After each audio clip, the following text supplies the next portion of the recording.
how we word this one story about the Coke driver. Oh, Ashton Crowder. Yeah, Ashton Crowder. we just need to be careful about how we say it or what. Like, I'm thinking maybe we just read what's written on these links and that's it. You can give an opinion, but it Well, doesn't mean. that's what we'll start with. I'll read the links and then we'll give an opinion if you want to. But then just be cautious, that's all. Because the reason he got suspended, supposedly, and this is all secondhand, so I don't know if I want to say it, is he was sticking up for Jason Jacoby or whoever that, Jacob Jacoby, who got arrested for having a 17-year-old baby mama or something, and then putting on YouTube that he beat her or something. I wouldn't. If we don't have facts on it, I wouldn't unless He's there been was arrested, but he hasn't been tried for a crime, you know. That's But what we I'm still saying. don't know that. We still don't know if that's the reason he was ejected. Yeah, I know, for that's sure. all secondhand too, so I don't think we should say any of that. I would just leave it as this is what we know, but nothing, speculative to it, right? Yeah, but we haven't been able to verify anything, so we're just not going to comment until we know more facts or something. And then there was a part about, well, Logan Clampett and what somebody drug up from Facebook that he did, and nobody did anything about that. Well, he was suspended the first race of the year last year for doing something on Yeah, but Twitter this or is something. It's even worse. well, Was this it is last a year Kyle already? Larson move, is what it is. Was it seriously last year already for that? That I he was think it suspended? was. Yeah, I think it was the beginning of last year. So when this Ashton Crowder thing happened, somebody in that thread posted a screenshot of a Facebook post from 2015 where Clampett did the Kyle Larson. I hate when people do that and stuff. It's ridiculous. Was he probably 15 then when it happened? Oh, nothing came of it though. It's the worst. The worst part of living where we do the age we're growing up in now. As soon as you put it down, it's there forever. Right, and I'm sure he didn't think at that time he would be, some, a quasi-famous figure. Well, isn't this the age-old thing that we talk about in our thing? You know, you have freedom of speech, but you really don't. You can say whatever you want, but you're still held. It can still affect you. Okay, and then I saw what you wrote, Brian. It looks pretty long, so try to paraphrase a little bit. Yeah, I just wanted to make sure I had all the points up there. I don't have to go directly off that script. Brian, I'm gonna steal a topic from you. I'm gonna steal the Max Beneke one since he's the guy I'm going up against this weekend too. Okay, yeah, that's cool. That's no problem. Okay, and Anytime y'all want a topic, when I assign them, most of the time I'm just going in order, unless one just really makes sense. Like I gave Mike the classic cars one because that's a big passion for him. yeah, I don't suspect we'll get too far with hardware. Brian, do you want me to switch the one for the statement of from the Burton Kligemer one to you then? Because I would have two in a row then if I steal that. Two in a row is okay. It's already happening on the script. Okay. I just wanted to see. And that gives you the chance to set up the transition. Try to transition instead of having Mike say, "Let's keep moving." So my transition going from one deadbeat to another deadbeat. No, that's not gonna work. Oh, So we'll skip fantasy Too soon. completely.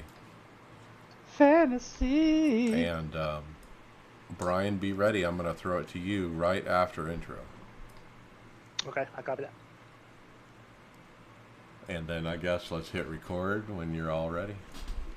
We're all doing it again, right? Yeah, multi-track record. all right. I've gone as far as I'm going in the hardware. It's fine. Be thinking about the description at the bottom as we go.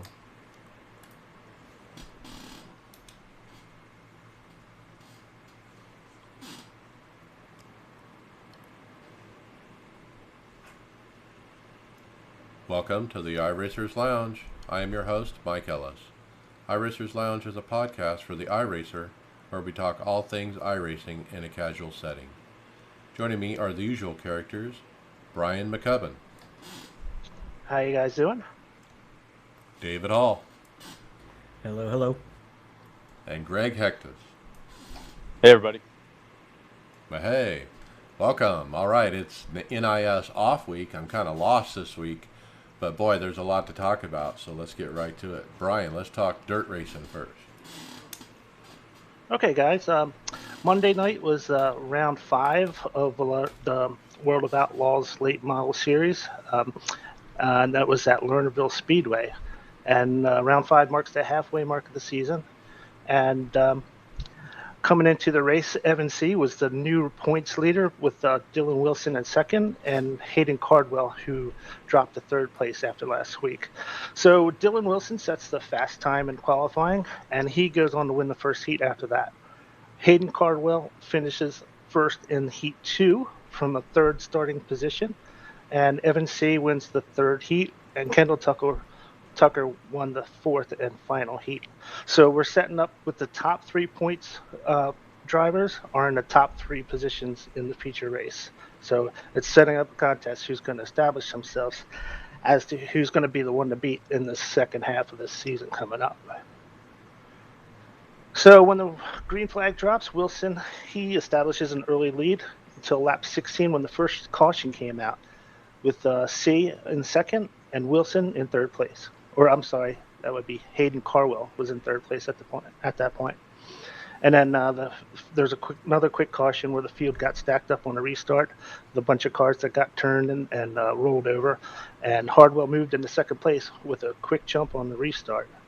And then finally on lap 24, Hayden Cardwell and Dylan Wilson exchanged slide jobs and crossovers, but Hayden Cardwell takes over the lead and goes on to win the race. Also, he reclaimed the spot as the top points leader over Dylan Wilson, who finished fourth in the race by 7 points, and Evan C., who dropped third in points after he finished disappointing 6th in the feature.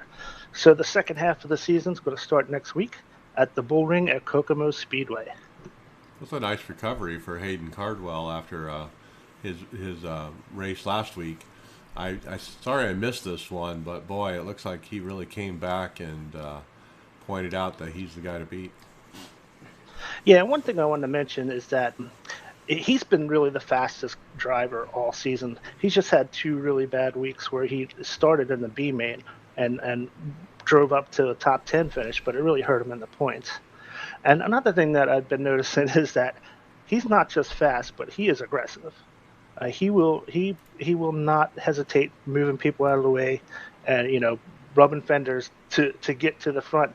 And I think the second half of the season, he's going to be the guy to beat. And I think other drivers are going to have to step up their aggressiveness to try to compete with him to win this championship. Yeah, and so points are Hayden Cardwell 341, Dylan Wilson 334. So he's only 7 points out, and then Evan Say 333. Dylan Hauser 30 back in fourth, and Kendall Tucker in fifth, 295. Yeah, I think it's shaping up to be a really good second half of the season. All right, I got to find time to watch it. I get the alerts on my phone, but I'm always like doing wife stuff or doing stuff at that moment, and I'm not able to, but we'll try next week. David, we got the iRacing Not Top 10. Yeah, this one was a pretty entertaining video. It starts off, there was quite a few on here, and I can't remember exactly what order they were in, but there's a really funny one where there's a Formula car or a Skippy following another Skippy, and the Skippy's nose just suddenly comes off and destroys the car behind it. They're just traveling down the straightaway, and it pops off. There's another one where a car just drops the wheel right in front of another car, takes it out. There's a GT car when we were at Daytona last week that actually misses turn 1 but spins into the pit road wall, rolls over the pit wall, lands back on the main road, and keeps going. That was great, that one. And there was one where a guy was asking whether he should start in third or second gear, pops it into second gear, blows the engine. That was the MX-5. Then you had some of your classic bad choices with passing and severe pileups. Then it closed out with a Daytona finish where the car that finished was I don't know, 200 feet in the grass. Way down in the grass. Yeah. And that was the '87 Monte Carlos too. Mm-hmm. But So he that crossed the line first, right? I don't remember if he was actually in the lead when he got hit. So I don't know if you could call it a pass in the grass or not, even though the real pass in the grass wasn't a pass. I love the Bathurst. They all piled up in that real narrow part as you go down the hill at Bathurst, and it like totally clogged up. There was not even a way to get through there at all, and they just kept piling in. The best part of that, though, is it shows the damage model really comes into effect. In a lot of these videos, the damage model is starting to show up a lot more, and it's really nice to see. But that was a big wreck in the Bathurst one. Well, in one of Snell Racing's most recent videos, Annie put out a video talking about surviving IMSA, and literally how your race is going to go depends on whether or not you survive the first lap, because there's always somebody that gets in there and thinks, I'm going to win right now. I'm going to pass all these people while we're all going slow. When you have 45 minutes to race in every race, it just happens. So you're going to always have that kind of stuff going on. But it was an entertaining watch. It always is. And the one you mentioned where the guy lost his wing and then it was on the track and the guy caught it on his wheel. The moment he caught it on his wheel, he was not driving the car anymore. The car went straight right into the wall, and he was just a passenger. And it's the first time I've seen that with the new damage model, so that was kind of cool to see. It was also cool to see a tire rolling, like instead of just like falling off and going out, it kind of rolled down the straightaway like it would normally, right? Yeah, loving the new damage model. I want to see it during a race, though. I'm always seeing it on these videos, but I haven't seen it firsthand a lot.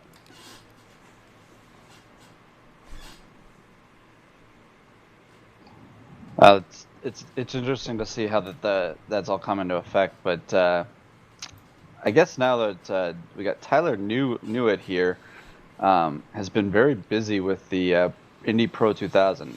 Is this the car that Tony likes to run? Yeah. Okay, so maybe Tony should get this for the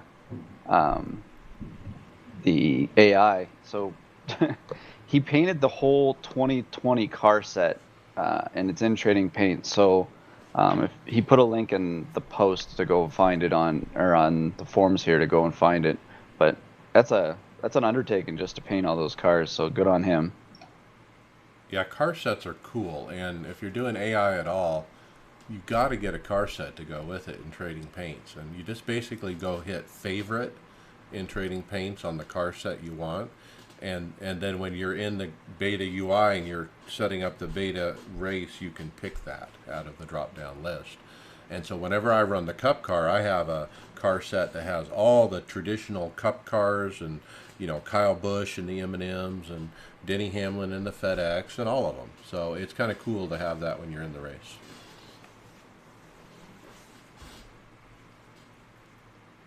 Next up, just an alert that Discord did go down apparently globally for about an hour this last week due to Cloudflare issues. Cloudflare is some kind of internet server system, I understand, but I heard about it on the Facebook group. Some of the drivers were saying they couldn't get it in their Discord.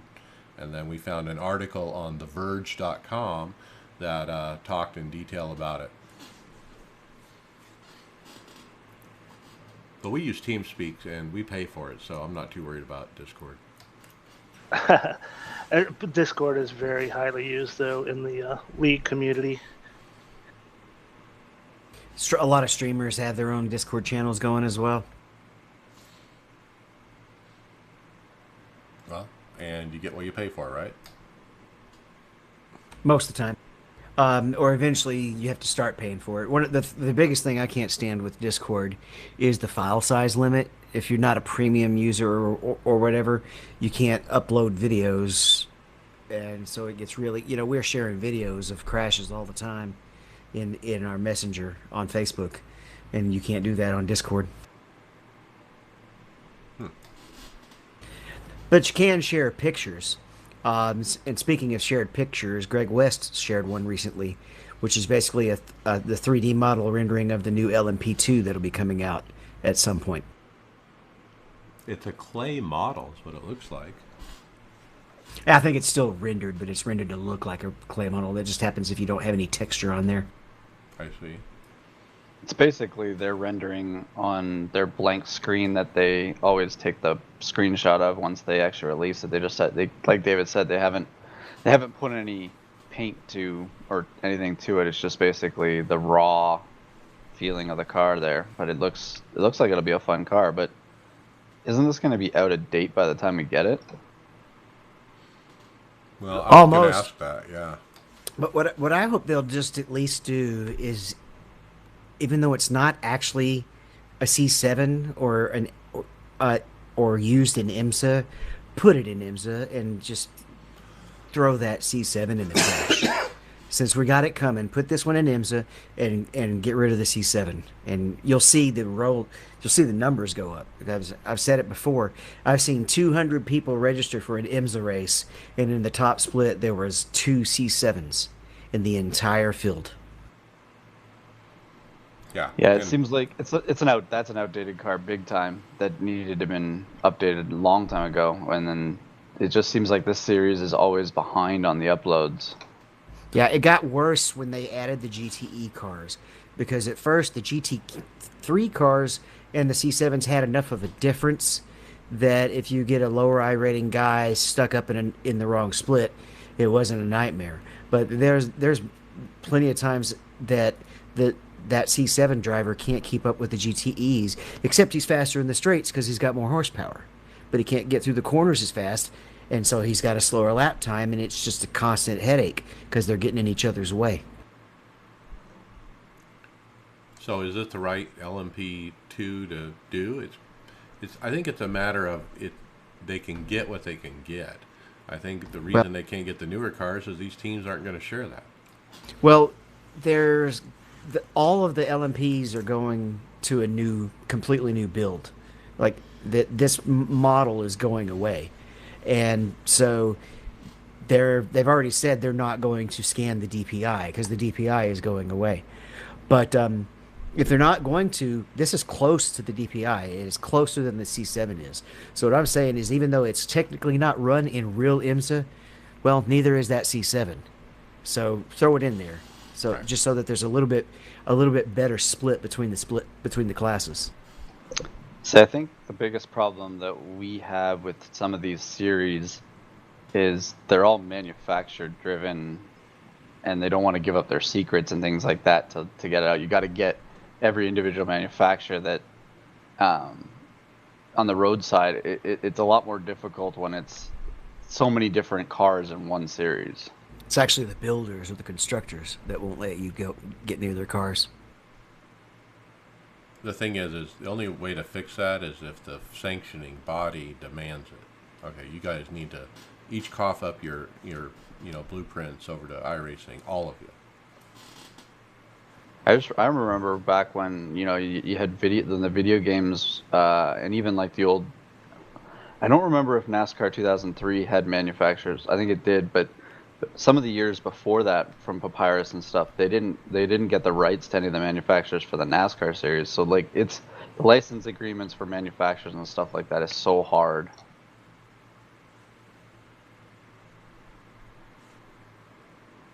Now we were talking about road card there. One guy that doesn't have any problem on the road in any car it seems, but iRacing put up a tweet this week, and Max Benecke, I didn't even think it could keep going up as high as he's got it, but he's reached 11,000 I rating. It's the highest I rating ever reached, and especially on the roadside. And I went back to see his thing. I guess it was a second place finish that got him that over the 11,000 mark in his race. So, man, that guy's definitely getting it done on the roadside here. I think it's a product of him being in the Porsche Super Cup Series, where you're racing all these other drivers that have super high I rating, and you're beating them, and you're finishing second and top 5 and whatnot, and he's taken that I rating from those guys, even though he's the highest I rating. If he's finishing top 5, he's still gaining So yeah, I always thought 10,000 was kind of a mark where you couldn't really go much past it, and didn't think that this was even a possibility until this was published this week, that he hit the mark. I'm like a little bit surprised. Do you think this is a product of the amount of people on iRacing? There's more drivers that have more points available to spread out. Yes. Well, and Brian, it's great that you brought that up because I was looking back from like my 2010, 2011, 2012 racing series, and the amount of people that were on iRacing then wasn't a lot. And I was looking at size of fields, and it was like, I had a lot of races that 15 cars was the max in like some of my oval starts. So yeah, it's really hard to gain, and you wreck out, you really lose. But to gain, you need 5 or 6 races just to gain that are good. So yeah, the more people we have on here, the more that this will go up. Because I remember when I was around the 4,500 mark on my I rating, I was like, if you look at the rankings, you can see the ranking numbers. I think I was in the top 250, 300 drivers in I rating back then. Like I think 6,000 was the high mark then. So now look at it's gone 5 or 6 years, maybe more than that, to get to 11. Like I wonder if we'll see eventually a 12,000 here the more we get on here. I would think so. Well, the milestones are neat, but the I rating is all based on relativity, basically, who you're racing against. So the more and more people come in, the more that I rating is going to trickle up. Well, and when I was looking back at all his stats, he doesn't race very often, so it's hard for him to build it up. He races in the series that, like, he could be doing a lot of hosted and stuff. I was just looking at official stuff, but he could probably enter in a bunch of races and steal wins, but he's probably only gonna go up by like 10 or 15 I rating at a time, even if he just gets win after win, right? Right. He's also probably staying out of a lot of the places where it's really easy to get caught up in all the early myths, or racing those with an alt account like a lot of the other guys do. I never looked to see if he had a second account, but that would, I would think with maybe this too, wouldn't they would have on the oval side, you think Majeski's going to see if he can hit 11,000? Because I think he's at 10.7 or 10.5 or something like that. If he runs, he's pretty busy on the real circuit, so I'm not sure if he's on much. Yeah, maybe in the off season. Who knows when there's an off season now, right? Good point. Well, we have the good news there from iRacing about Max Benecke. Now it's on to kind of I don't know if this was kind of a shocking note for most of us when I think it was you, Mike, that found this when we were racing the other night. But Burton Kliger Esports put out a statement saying they have ended the relationship with Ashton Crowder effective immediately. A new driver for the 77 will be announced at a to be determined date. So obviously they're probably figuring something out, or maybe they'll leave the car empty for the rest of the season. We don't know. Wow, that's big. I don't think that's happened before. We've seen people get like suspended for a race and stuff like that, but this is permanent. Well, and I know, Mike, when you found it, I think you had just gotten out of a race or something that night, and we were chatting with us while we were racing, and you're trying to find all the information you could. You were searching around and stuff, and then there was nothing posted about it from Ashton until a little bit later on. And was it maybe the next day? Yeah, we were trying to find a reason. Obviously, Burton Kligerman Esports didn't say why. Of course, there were commentary on the social media, people speculating and guessing and whatnot. I never found anything concrete. But there was a post the next morning by Ashton Crowder. Now, we've had Ashton on this show before. He's a fine young gentleman from what I can tell. He was the guy who was really into Justin Bieber, I think. Here's what he said. I'm going to read it. He put it on Instagram. I am saddened to release that I am no longer associated with BKE. Following remarks I made on social media, I was notified of my release. I stand behind my opinion and comments as My actions were intended as good in an effort to defend a close friend, to put rest the rumors of me cheating on the iRacing service at any time, and any racial remarks are untrue and unrelated. I wish BKE the best in their future racing endeavors. So he's referring to some of those comments I mentioned. Of course, people were speculating it was racial remarks. That was untrue, he claims here, as well as cheating. He got caught cheating, and of course, that he also denies. But he did say that he did post on social media to defend a close friend. So it sounds like that may be the reason that he was removed from that Coke team. Now the question remains, is he still in the Coke series? We haven't heard anything from iRacing about this. Well, I wouldn't think so. I mean, iRacing hasn't suspended him or done anything as far as we're aware of. And he's earned the right, technically, to be in that series. So I don't see how he can be out of the series. I guess he just won't be in the number 77 car at that point. Well, and to go with Brian's point there, like, this series was based on, you getting in and out of winning, like, qualifying from series of things. This wasn't about sponsorship that made you get into this series. This isn't the best sponsored drivers. This is the best drivers in the Oval Series by their merits. So he should still be a driver in that series, unless they want to set a precedence here and then start changing the way series are run. And if he just defended something on Facebook that doesn't have anything to do with, because we've had a thing on Facebook that's happened to us, and iRacing hasn't done anything about it.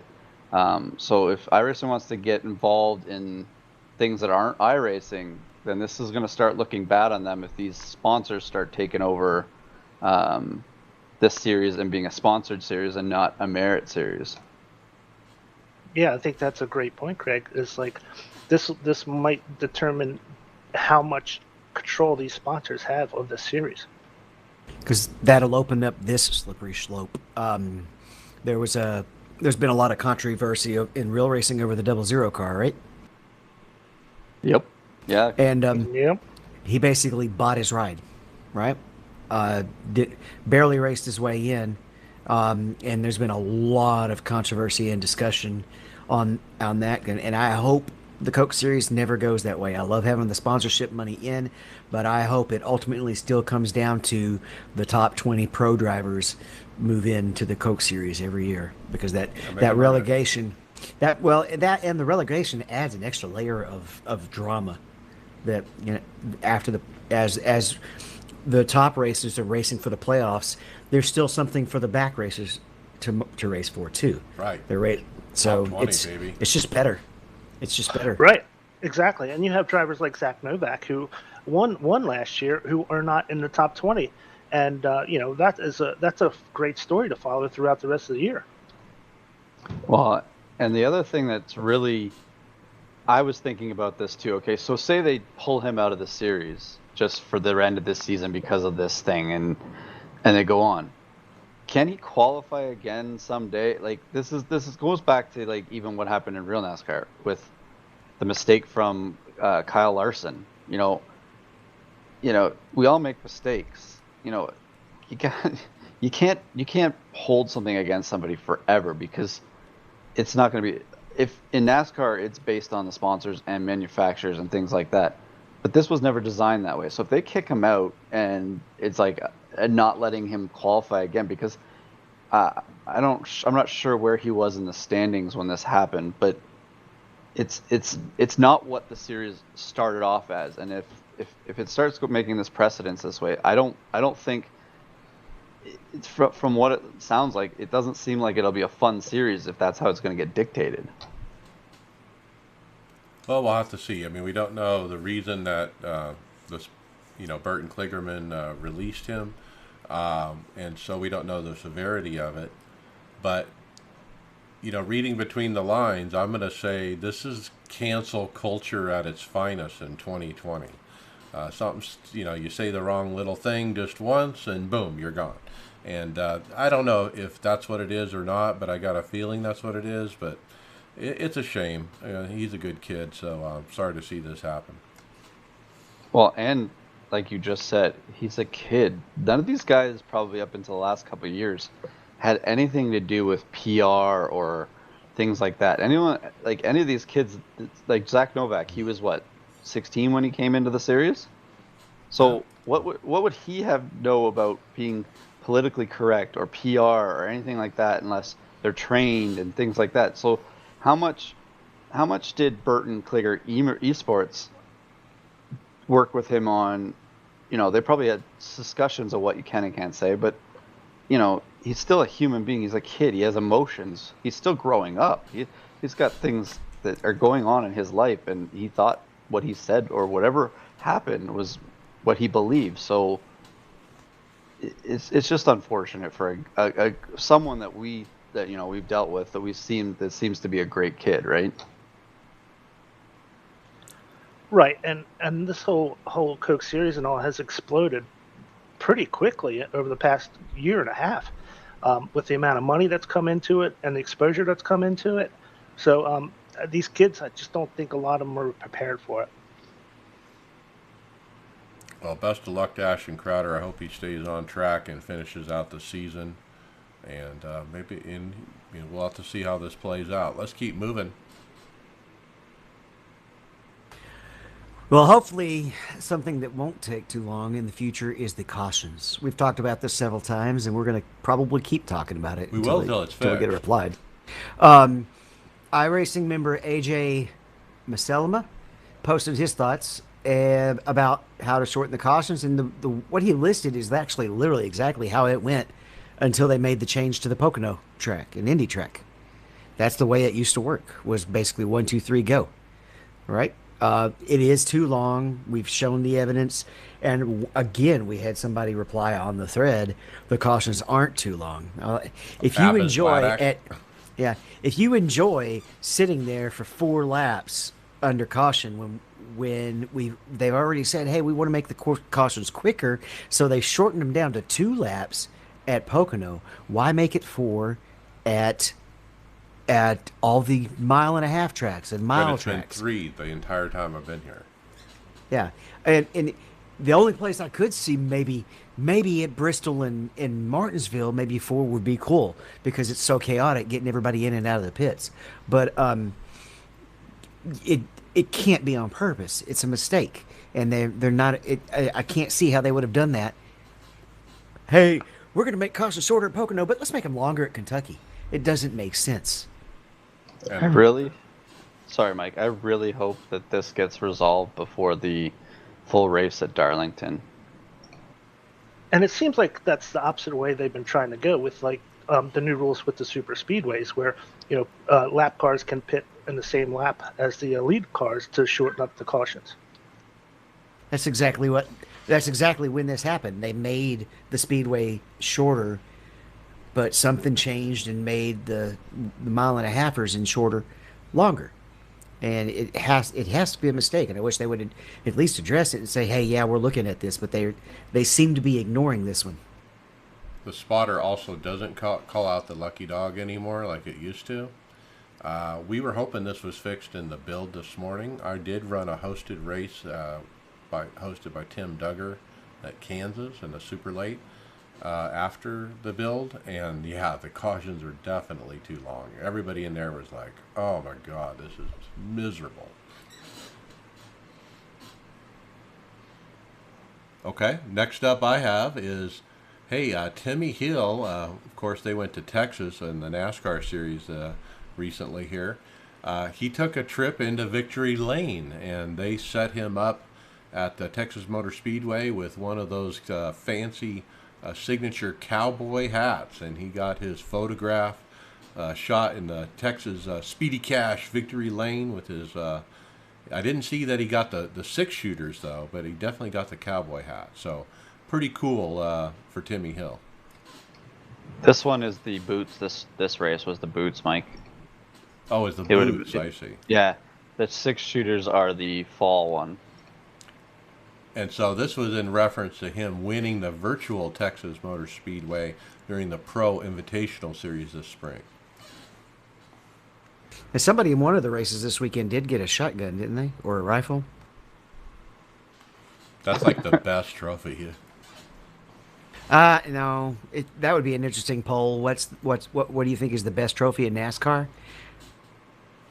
I'm gonna go Well, with the clock. I was gonna say the most coveted one's gonna be the Daytona 500 if everybody wants, but I think the nicest trophies, like you said, the clock, maybe Miles the Monster. Bristol 500, man, that one's a beauty. Or the giant lobster. Funny you say that. Lobster, lobster. Well, speaking of boots, Watkins Glen is getting the boot. They're, according to Tyler Hudson, the iRacing staff member, Watkins Glen will be switched to Daytona in the upcoming NIS and in the Coke Series. So Watkins Glen is gone, and Daytona is going to take its place. There were some comments on the thread, and including from our own Mike, because one of the iRacers wrote, "Why does this have to switch here? We didn't switch any of the other tracks with the schedule changes due to the COVID situation." And Mike agreed with that sentiment. He said our schedules are published. We're not affected by the COVID. So the question comes back to why? Why are we doing this? Yeah, it was a good question, I thought, because we haven't changed and we haven't been following what NASCAR has done because they're running 2 races a week and all this stuff. Mike, what I wanted to ask, because I was pretty heated in the discussion we were having on our messenger about it, because I was trying to explain why it was unique and why they were doing it. But my question is, what would you think if all of a sudden at the start of the season when COVID happened and the schedule all of a sudden changed and we're now racing the same kind of tracks together? You wouldn't want that, right? No, not at all. I think the only reason they're doing this is just because this is probably a one-off chance to do this track with the Cup car, because they're probably not going to run the Cup cars there permanently. They're going to run, Daytonas are going to get their 2 restrictor plates. They're not going to take an event probably to the road course from the Daytona. They're just doing it here because they've already got a Daytona 500 in. They're already going to have the other Daytona race in, so they got their 2 restrictor plates, and then this year they got the road course. Well, But you might as well do it. but you are forgetting the shootout was going to be road course this year. Yeah, but that was a one-off that they were doing because they did not have any time with those new cars in the super speedway. They're going to have a whole year of testing next year. They're not going to do it in the following year. Yep. The other thing I would Right. have suggested, I like the idea of adding this race. I think they could have dropped it in one of the off weeks instead of getting rid of Watkins. But Yes, I agree with that. what's done is done. Or it could certainly have been added to the regular schedules A-class series, the sanctioned series. Yeah, what they should have done is, instead of having, maybe either move the Watkins Glen up a week because it's not on it, and then move the other one to the week of the Watkins Glen, or move it the week before, because I think it goes Phoenix in the off week, and then there's another off week in the NIS, so that goes to Darlington, and then we go to Michigan Watkins Glen. So I don't know where they could have maybe moved it into the 2 weeks that we have off here, right? Yeah, and I asked the question on social media as well, why, and I got a good response from none other than Matt Busa, who's one of our Coke drivers, who ran so well this last race. He said this: the Cup Series is racing there for the first time, so now our series can be a preview of the Cup race, and he's referring to the Coke Series because they're also going to do the Daytona Road. And he said, it does make sense for us to race the track just a few days before the 3 main NASCAR series race on it. Our race can be marketed as a preview of the action coming up that weekend. I like it. That's going to be an awesome race because, you get a little bit of practice. Because I know in the actual series, they're not giving any practice to go on that track. It's going to be their first laps as they go on that track. But at least these Coke guys are going to get a chance to be in a sim time and put on a really good event, because the Roval is always a good event. So I can't see why this wouldn't be. There's going to be a lot of mistakes in turn 1. That's going to be such a hard corner because these cars do not corner while you're braking. Nope. So our next topic, and I was just actually speaking with Anthony or texting with Anthony just a little bit ago. Anthony Alfredo, previous guest and truck driver. He does some Xfinity too, doesn't he? Yep. RCR. And a lot of streaming. He has an iRacing league, and he's put out another tweet saying, "Don't miss your chance to compete in his iRacing league." He boasts it is one of the most competitive leagues out there. Your chance to qualify for the second season for the ERL is this weekend. It's called the Esports Racing League. It has a time attack session that will be going from 8 p.m. Eastern Time this Friday until 8 p.m. Eastern Time on Sunday. The car and track combo is NASCAR Cup cars at Darlington in the heat of the summer. That'll be slick. Sounds like a pretty good league. Now, we skipped one here, David. Tyler Hudson had just, this is going to be a quick one here, but Tyler Hudson posted up, it's that time of year, or time in season again for season 4, schedule ideas. So they put up the links, I guess, to make up all the schedules, and the community can go through it and submit their ideas and try and get a schedule for all the series for season 4. Scrolling too far is bad, okay? Next, we got a nice poll. We love polls in the forums. And this poll was, how about a 70s Trans Am series? Would iRacing consider another throwback series? And so looking at the results, yes, 76% say yes, no, 13%. I'm looking for if our Trans Am expert from Team Tifosi has posted anything in here, but he hasn't. Yeah, Bobby Jonas. He goes over to R Factor to run Trans Am, and he said it was a joke last time he was over there. I'd like to see these. Some of these old cars are really nice too. That was a good series back then. I would like to see series like this, maybe like an IROC, the IROC series brought back or something like that too. But all these series got to be thought of, because there's a lot of want for vintage stuff on here, especially from what they got with those Legends cars. I agree. I mean, that's the reason before the Legend cars, I probably would have said no to this. But after running that car and loving it so much, I would be loving this, I think. Yeah, and I think the popularity of that the 87 car is probably making iRacing think about doing more retro cars like this, based on how well that series did. Well, you guys say it's popular, but I don't know if it is anymore. It was when it started. I mean, nowadays, in the middle of a weekday night, we're lucky to get 2 splits. We never get 3, and so I'd love to see more people involved in it, because it is one of the hardest cars on iRacing, and it's just a blast. I think the biggest problem, Mike, too, is you're in the heat of the summer here. People are finally allowed to go out and stuff. I think things have changed a little bit here. I think the further we get back in later in the year, it might pick up again. I hope so. It's almost like there needs to be some stats about this. What do you think, Brian? Well, there are. Well, not for that, but John Hammer posted on the forums a 5-year aggregated stats in the NIS Series Open.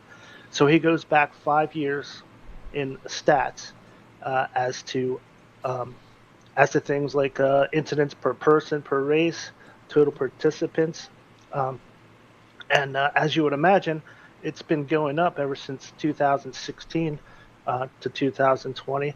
The total participant I rating has increased. The amount of races run is actually down this year, 4.8 races run in 2020, as opposed to 9.2 in 2019. That's a big drop off. Another thing that was interesting is that he said that 2018 that the stats were skewed a little bit because the VRS was offering the free setups for the Open Series, so it might have skewed the numbers a little bit that year. Yeah, this is like the half year mark, so we're only halfway through. So as of New Hampshire, July, NIS is what he's counting. And so I think the big thing is when you look at total of participants, 2020, 5,183. 2019, 2,979. 2018, 2,980. So 2018 and 2019 were identical, and then it jumped huge up to 5,183. So we've had a total of 5,000 participants for the NIS series, but only 1,200 of them have more than 5 starts. Yeah, we've noticed the splits have definitely gone down as we've gotten into the late summer. Also, look at the average I rating and look how much it dropped. It's because it's diluting, right? Yeah, We we're get talking more about people. all the more people, and then all those I rating points are floating their way up for Binicky. There you go. And I think a lot of it is people, we get a lot of people to start the Daytona 500, but then they never run again. And that's affecting this. Well, if you look at, and you're gonna, if you look at it, things that hurt the numbers, the long races will hurt the numbers a bit, right? Like any of the long events, that doesn't have a lot of splits. Your guys' favorite thing, road courses, that doesn't help the splits. It's good to see we have more people on, which we've known that there's going to be more people racing and stuff. I just thought that number would be a little bit higher than 5,000 participants, but that's maybe just I'm overthinking it. And it's open only, not fixed. Fixed is usually a lot higher than open. Thanks, John, for putting those together. John Hammer been on this podcast a bunch of times. We're happy to have him as a friend of the podcast. So we have had an update to the beta UI. And it's not really a big update. It just has a couple fixes in here. They've just resolved a filter tag drop-down menu for the session series. They've create a race. They fixed an issue with the league icons to create a race instead of the card icon. Heat racing has resolved an issue. Just a little bit of cleanup, it looks like, on the beta UI, and got things sorted out, I guess, for it. So beta UI had a minor update.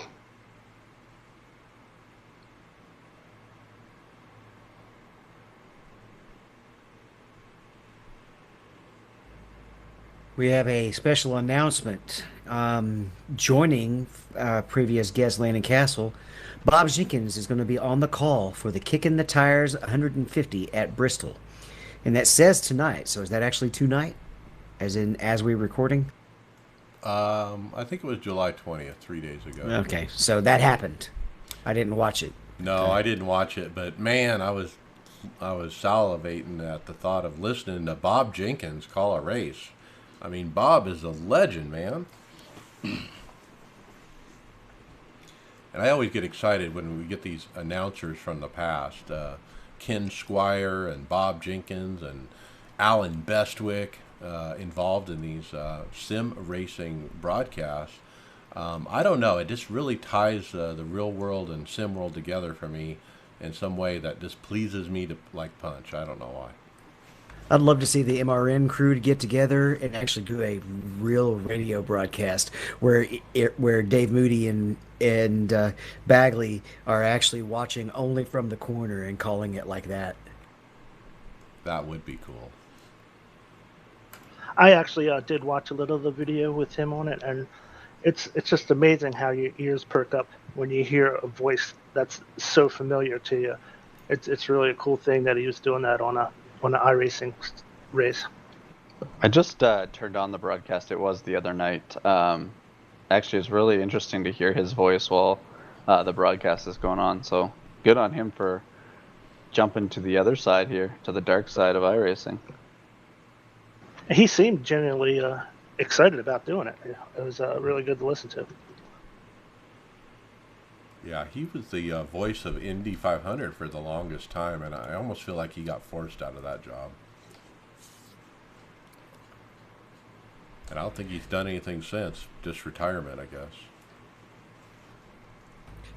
So we're getting closer to build time and getting close enough that we're starting to see a lot of hints about what's coming up in the new build. One of those just announced today, I believe. Hockenheimring, that's fun to say, is coming to iRacing. It's basically the location Hockenheim. of the German Grand Prix. This is awesome, and what's unique about it is iRacing has not scanning this track. Say what? Yeah, I don't know if that's happened before, has it? No, I don't think it has. And what's happening is they're using a third-party laser scan. So third party has scanned it. We don't know the details of that, but between the third-party scan data and photographs, they have everything they need to build the track. I want. I hope. Go ahead, Brian. I was just saying. I just hope that the scan is up to their standards. You know. They won't use it if it's not, I wouldn't think. It Well, says it's specifically that it has acquired a high-quality third-party scan data. They're probably not going to say who it's from, but it's probably from a race team that is getting sim work. It's for their sim work, right? So they probably bought F1 it team, from maybe, yeah. an F1 team or a sports car team or something like that they're working with, because if it's a high quality scan, it's going to be for their simulators. So we got another F1 track with a check mark on it. Eventually, they'll get all of them. They're going to have to get an F1 car on here that's up to date. Maybe they're waiting till the new one comes out in 2022, but they're going to have to at some point go get an up to date F1 car. Yeah. Now, another neat thing about this is a post from iRacing staff member Chris Leone. But he also says at the end of this paragraph here, the Hockenheim Ring joins a number of circuits that are currently in full production at iRacing, including Weedsport Raceway, Crandon International Raceway, the streets of Long Beach, Nashville Fairgrounds Speedway, and Coca-Cola Speedway. iRacing is also working on the design of new rallycross courses. So I wonder Go ahead, Mike. I was going to say there's a couple new things in there. Crandon, I don't know if I've heard that. Maybe we have. And then the rally cross, I think, is new. Is Crandon a dirt track? I don't know. I'm not familiar with all the dirt track. It sounds like a dirt track name, but I could be wrong. I'm wondering if those new rally course ones will be just off of actual tracks that they turn and do some dirt with or something, maybe. Like a Sonoma or a Phoenix, like they did with those. Yeah. Well, they can just about do that since that's what was done in real life anyway, right? Most of those tracks are not permanent and are just kind of created as they went. You know what they should do? Like some of these old, I mean, obviously a street courses, they have a lot of street courses, the rallycross. They should take the Long Beach and make a dirt sections in the Long Beach course. Because they have done that kind of stuff. They've had trucks at Long Beach, yeah. If we want to really go historic, let's get the old Daytona race along the beach. So, Well, I'm sorry. I was going to say this is also the only time that I've seen somebody from iRacing besides Greg Meyer say we were getting the Coke Raceway. So this is confirmed. So if you guys didn't know, the Coca-Cola Raceway was a fictional track that was originally in NASCAR Racing 2003 from Papyrus. And what was it, a 3-mile high panked oval, something like that? Super it was high ridiculous. unrestricted. Yeah, it was basically just how fast can you go? I'm That looking will forward to that. That'll test the the carburetor cup type series cars out. Oh yeah. Imagine the MX-5s driving around that. It would take forever. It wasn't too long ago on this show we would be complaining maybe about them doing fake tracks for rallycross, for the Coke Speedway and stuff. Now we don't seem to be too worried about it. Well, it's sim racing, but sim racing grants you some freedoms that real life racing doesn't have. Like bringing back extinct tracks, like the North Wilkesboro. Right. Lost speedways. Um, I just think it's an interesting way to complement the sim. It's not like they're going all one way and trying to do it this way. But I also realize they're in a tough spot right now. Prioritizing, they can't scan anything that's not locally to them right now. They've obviously had to come up with another thing with the COVID pandemic, and acquire, probably costing them maybe more money than scanning themselves, um, to acquire Hockenheim just to keep things going. So who knows how long it'll be until they could actually get it go, fly around the world and start doing more scans of things. So this might be the stopgap that we need kind of for a while now too, just to have up to date stuff all the time. Okay. Another announcement of what's going to be released, and this one surprised me. I didn't expect this, but we're getting a new grass model for green grass on each side of the track, so to speak. It's going to come out with the Weed Sport track, and they've released today on social media high resolution photos of this new grass. What do you guys think? It looks real. It does look real. My question is, how real is it going to look at 150 miles an hour or whatever you're running? And how low are we going to have to turn our graphics to still have the frame rate? Because I thought about the same thing that you're just going about there, David, when Mike mentioned something about was it you, Mike, that someone was complaining about that the trees look unrealistic now because the grass is so good? Oh yeah, everybody has to complain about it because why are you working on grass when we need tracks, built and stuff like that. I think, like I said, this goes back to what I just said before. I don't think people realize what type of world we're in right now. They can't go anywhere, so they gotta improve stuff because you all will expect stuff for these builds. So they got to come up with things that this has probably been in works for a long time, anyways. But you can't complain about. You're gonna complain if there is no build, and so enjoy what they're actually doing for us. They don't, I don't think this is a necessary part to iRacing. I really could care less what the grass looks like. The only thing that the grass needs to do is I think it needs to have a little bit more friction to it or something that like you can dig in. So maybe this adds that to it. I don't know. I think it's more for broadcasting. It's going to look better on the broadcast, not when you're in the cockpit. You're not going to notice, I don't think, if you're in the cockpit. Okay, so the next new thing was none other than Dale Earnhardt Jr. Released or was given the honor of unveiling the Twitter release of a photo of the Nashville Fairgrounds Speedway that will officially be in the September build for sure. And he put up a high resolution screenshot of the start finish line with the word Nashville painted on across the track, and so obviously you can see the grandstands with the signature roof out behind the fence as well.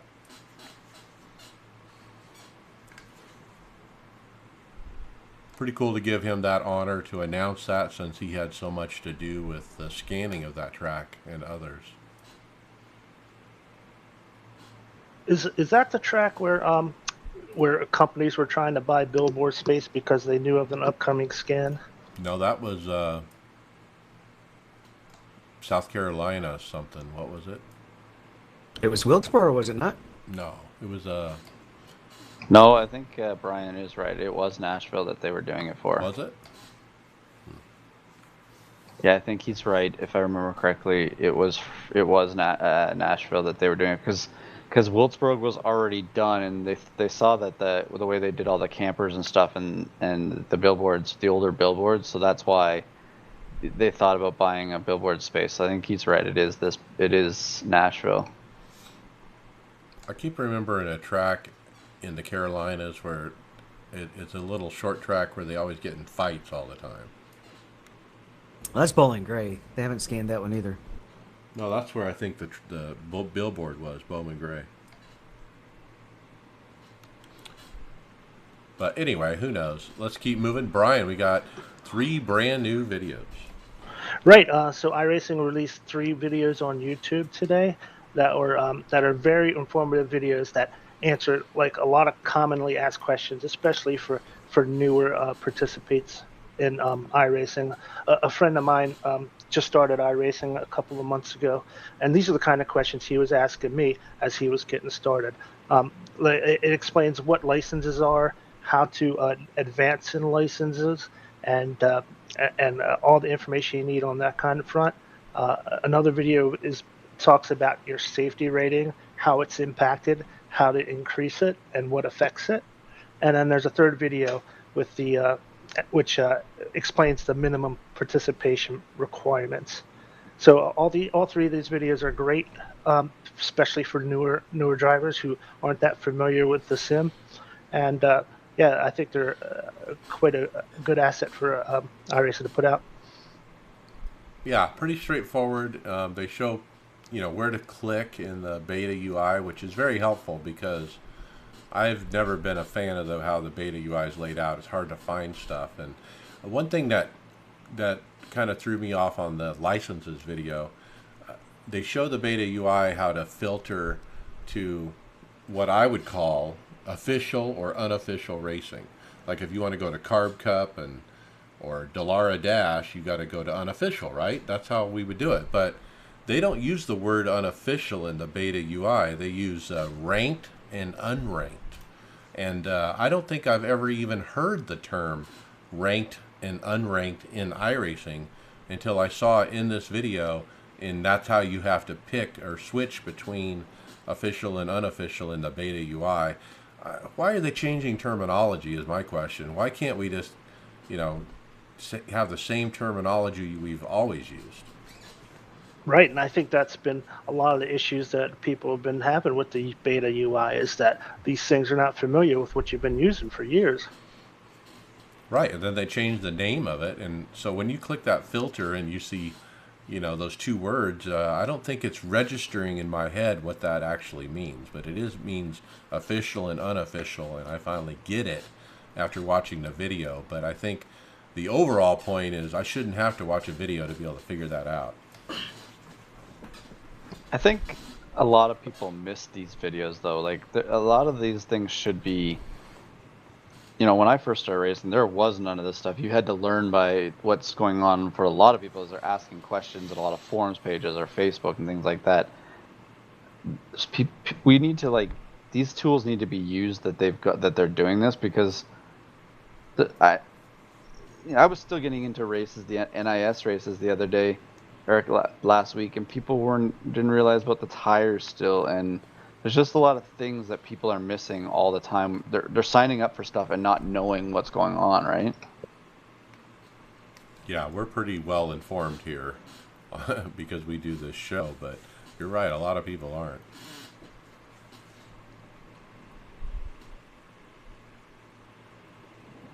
Now, I'm gonna butcher the name of this next topic here, but a listener, I guess, of our podcast is it Mariel, Monica? It's gonna Mariella. Mariela Monica Montez.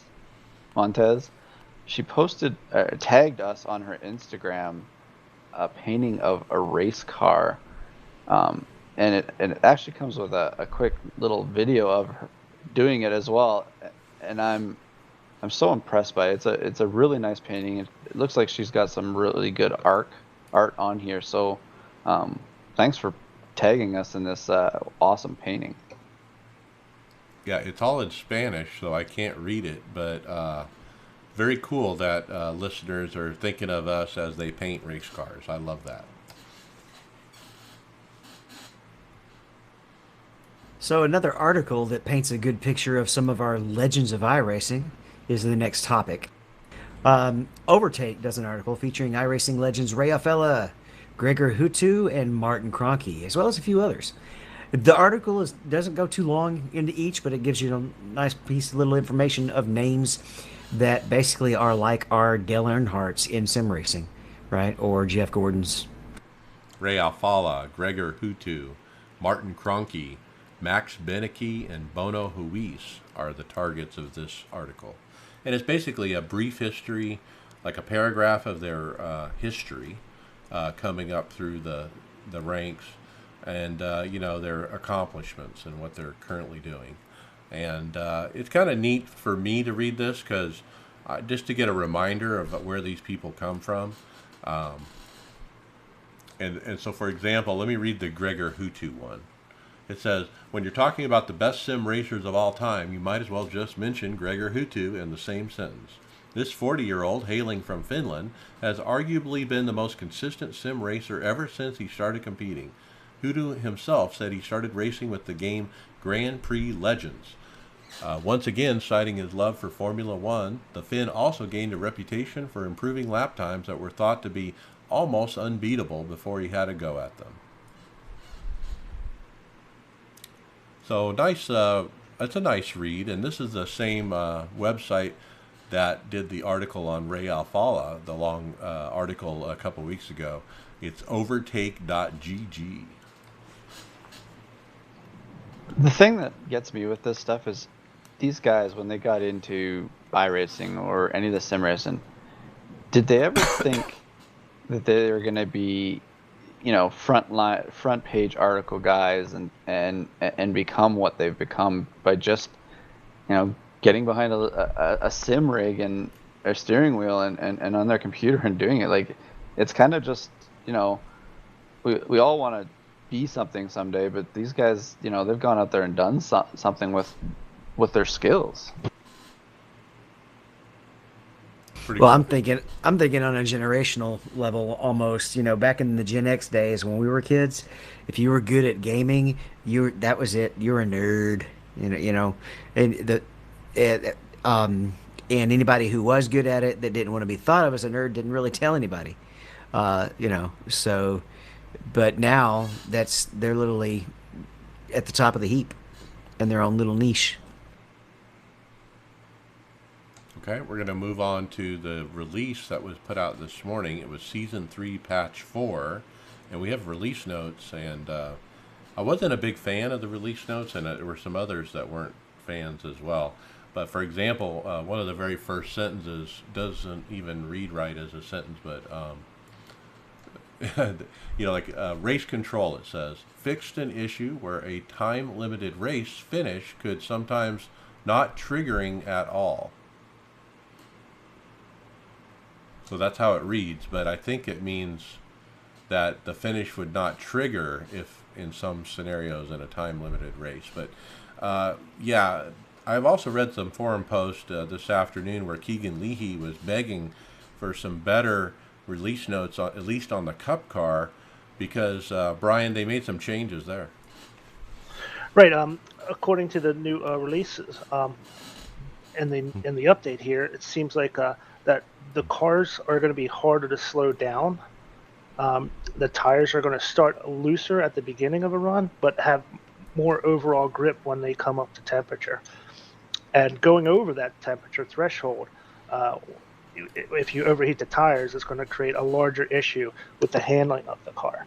So it looks like some of these release notes are going to have targeted the car tires for a bit, and it's gonna make the little looser at the start of races, which is never good with some of the NIS races when you see people crashing at the beginning of runs, but have more grip when it's in the normal temperature range. So it could affect the racing a little bit there. Well, we already, as it was, had to set the cars up as loose as we can on the beginning because almost every track they loosen or they tighten as you go. As far as the cars harder to slow down, what they did is they've reduced the brake torque. So what everybody might just have to just recalibrate their brakes, and that'll handle that part of it. I would bet you just might have to not push your brake in as far, I believe, when you're calibrating, and then it'll make it more sensitive. Yeah, Keegan indicated it's a half second to 1 second faster on a long run. That's pretty noticeable, I would think. Yeah. Right. Well, especially on certain tracks, like that's That's a big gap. What else do we need to review besides the Cup cars here? That was a pretty big release. I mentioned the race control. They did some AI racing adjustments with additional training with the BMW GT4 and the Porsche GT4. Every patch has balance of power changes as they keep swinging back and forth in the cup cars, or not the cup cars, the GT cars, and especially after Spa, when we all discovered that you could do 2 less pit stops in the McLaren, they nerfed the fuel mileage on the McLaren. New damage model, a bunch of listed changes. In summary, as I read through those, it sounds like it addressed some of those things where we saw where the wheel would regenerate after it fallen off the car and regenerate and regenerate. I think they fixed that. It also indicated that they fixed the thing where the wheel can be hyper extended up above the fenders where they're up like on the hood. They fixed that. They also look like they finally addressed the Kentucky problems with the lighting. With the lighting, yep. But not the cautions. The other thing that got me in here, because obviously I don't know if it's going to affect me this weekend, but it looks like they've increased some power in the Subaru WRX for the rally part, so I'll be interested to see that for this weekend. The forums were also blowing up a little bit about the Formula 3 Renault 3.5 car.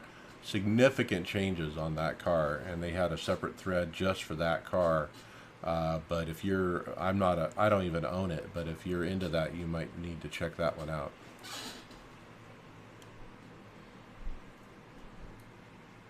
The NASCAR Legend car, they had different setups, but draft effects have been improved at medium and small ovals. So that'll be cool, I think. I don't know if you guys saw in the one post, or when I was going through the things here, Eric Hudak actually also posted what they did to the tire compound. So it's kind of a look into how they build the compound. So it says oil was added to the compound, which softens the response, adds some grip, and also allows for a broader peak and less MU fall off past peak. So it's kind of an interesting way that the way the compound's built up on it. Oil. They just add oil to it. This new tire model is basically based on having the tire react to how they mix the different physical compounds. They literally just change a parameter on oil or this material or that material and get it to respond a different way in the sim. It's a chemistry experiment. Well, I'm glad to see they're still working on it, and making adjustments. I'm glad, as much as the tires do fall off, I'm glad we're not in the same boat as they were at the Texas race where 80 lap old tires could stay in the front. Yeah, the NASCAR tires that in the real NASCAR, the guys hate the tires. They last too long. They just don't fall off. Well, and I actually got a good glimpse into what Goodyear was thinking when you listen to the Dale Jr. download this week.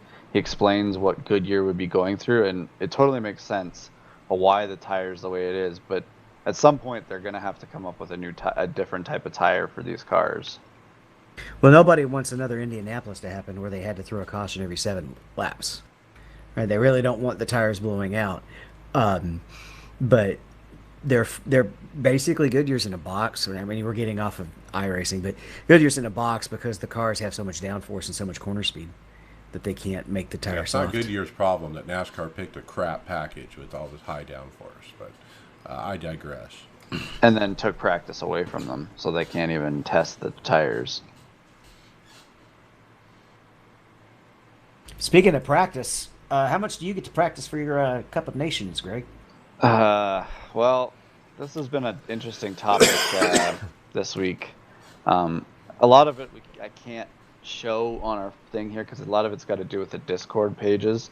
But this VCO Cup of Nations has kind of changed a lot over the week, and it's been a very sore subject for some and others, but they've changed their minds a bunch of times with it. I look forward to running in it. It just doesn't seem as special. It doesn't feel as special as it was. I like the idea of being thrown into 3 different races and not knowing what track or car combo you're going at. They did release on Monday this week the actual car, the 10 car possibilities and the 10 track possibilities. Out of that, you can figure out some of it, but then there's other ones you can't. So they said the morning of which is this Saturday, is the race that starts at noon. They were going to release the 3 race combos, and so that you could practice them a little bit beforehand. Well, they pushed that to tomorrow now. Tomorrow morning, they're going to release the, at least in the Eastern Standard Time zone. I don't know what that is. It's 8 a.m. Eastern in Eastern, so all the other time zones would be based off of that. But anyways. But we'll know tomorrow, and everybody gets a chance to practice then, which kind of defeats the purpose of it being a special event.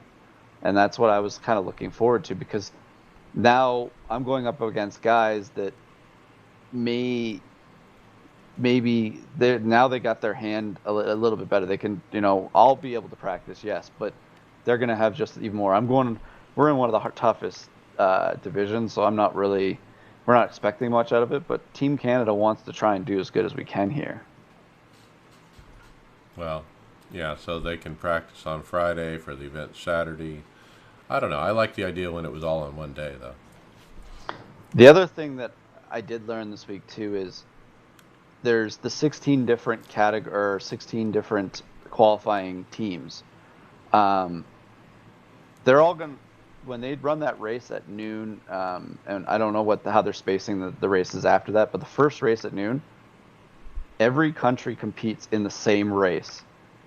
Your pool is who you're trying to gain points off of. So someone in a different pool could take out, say, Germany's drivers could get taken out by another complete different team in a different pool, and we could score points because of it. So you basically got to finish the best in the race you can and try and avoid what's going on. But you're racing all the cars, but you're really not.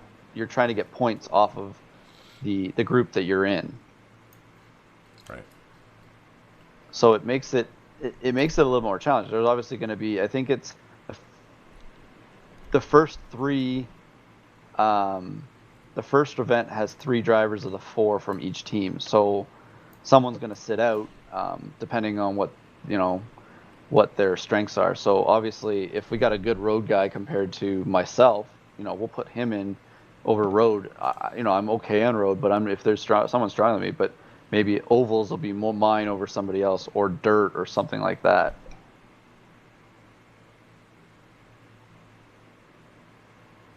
Did you say dirt?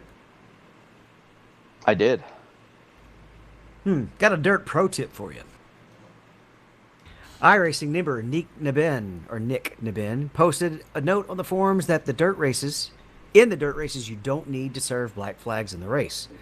The penalties are always served post-race, so it's better to stay on the track. So apparently, since a few builds ago, it will not disqualify you from the race, even with a meatball. You just finish the race off and get stuck a lap down, essentially. That's good to know, especially since I've got the Pacific Majors race coming up soon. That is good to know. And a lot of those dirt tracks, getting on pit road is not easy. There's not like a entrance lane like you see on the big oval NASCAR tracks. It's just the open fence sometimes, and a lot of times you're in the racing groove right before you get into it. It's not easy to get into the pit road at all. Yeah, I don't think there's any dirt races where you actually have in-race pit stops unless you have damage. So they're not designed to have hot pits, basically. So stay out, no matter what. That's the pro tip. Next up, listener review, this time at Chartable.com. We don't get many listener reviews over there, but and it doesn't even show me who left the review either. But anyway, it says this. This is a podcast all sim racers and prospective sim racers should be subscribed to. The crew is very informative, in all things sim racing with a focus on the iRacing platform.